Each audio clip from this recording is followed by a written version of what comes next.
This is Mai, who's one of the two black wolves. She was actually completely black as a cub, and she's one of the wolves who gave me the idea for wolf's mate, dark fur, because she's got the most beautiful, slightly green eyes.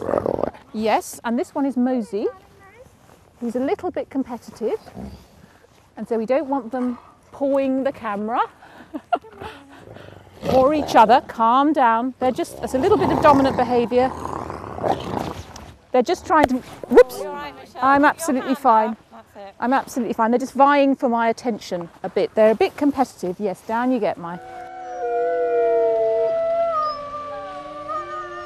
The thing about these books, right from the start, I decided I wanted to make the story as real as possible. Everything in the story could have actually happened to real people in the Mesolithic, in the Middle Stone Age. So I felt that I needed to have experienced as much as I could what Torak and Wren and Wolf will experience. Of course I had to get to know wolves.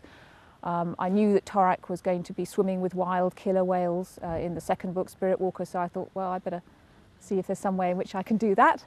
And go and see polar bears in the far north. Everything he experiences, I want to try to experience, because that makes it feel as real as possible, because there's only so much research you can do on the internet or in books. Well, in my case, I can't do any on the internet because I don't use it. When you're actually experiencing a blizzard in the Arctic, or you're looking a polar bear in the eye, there's something that you can't read in books. It's those little details that I try to get into the story, which won't slow the action down, but they'll make it alive. People sometimes ask me if there are themes or messages in the books. There's definitely not a message. I can say that categorically, because I used to run a mile when I was a child from any book which had a message.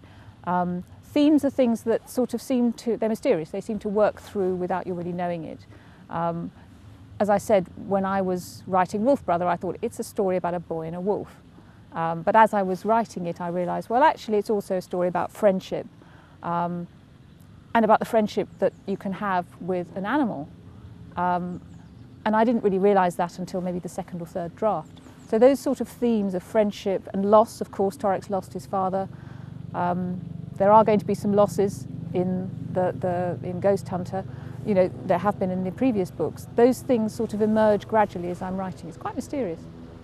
Torak's been on a quite amazing journey in these books, and so has Wren, so has Wolf, and so have I. Actually, I didn't really know Torak as well with Wolf Brother as I do now, and with all the characters actually, they've really come alive, and they've dictated the story to me in many ways.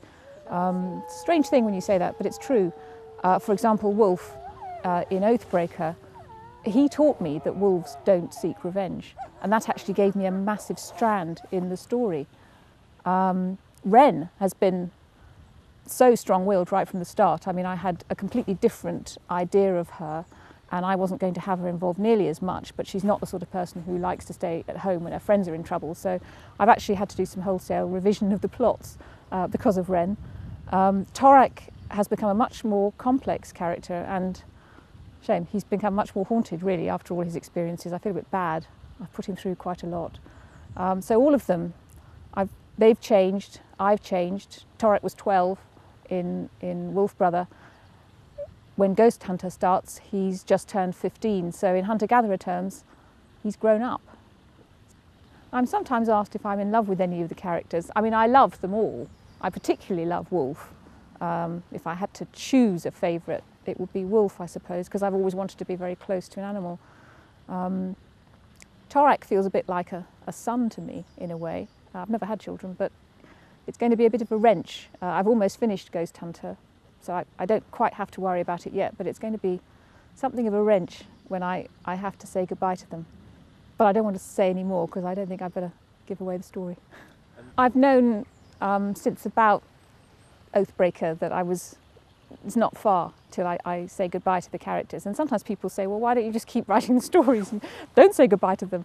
But, you know, stories have a shape, and I've always conceived of this as a 6-book series, and I know what happens in the end of Ghost Hunter.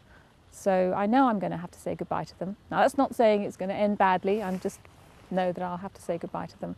I think I'll do a bit of grieving, but I'll also be incredibly satisfied, because I think Ghost Hunter's going to be a very worthy, satisfying ending to the series. And I think I have an immense sense of achievement if I can do that. The whining in the background is Mosey trying to get her say, so she hasn't seen the book though.